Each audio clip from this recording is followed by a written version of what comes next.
E la seconda voce che abbiamo sentito è quella di Claudio D'Ottavio. Ma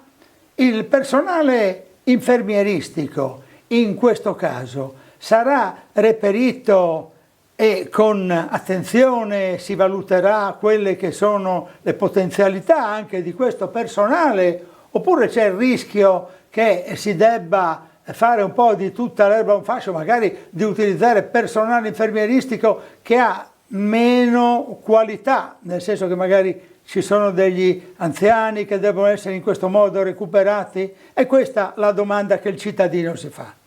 Sì, certo, buongiorno a tutti. Allora, uno dei problemi che noi vedremo facendo questo tipo di operazione, che sarà quella di privatizzare i punti prelievo di tutta la regione, è proprio questa, e cioè il personale infermieristico che viene impiegato attualmente all'interno di questi centri è personale che possiamo dire usurato, nel senso che è personale che ha una prescrizione da parte del medico competente e che quindi non è in grado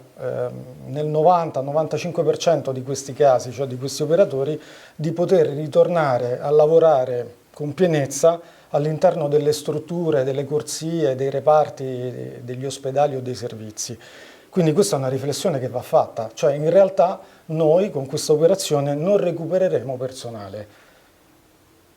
infermieristico, quindi per poter recuperare personale infermieristico in questa regione c'è bisogno di fare i concorsi, cosa che si stanno facendo, ma bisogna avere il personale appunto che fa le domande per partecipare a questi concorsi, quindi bisogna diventare anche attrattivi, no?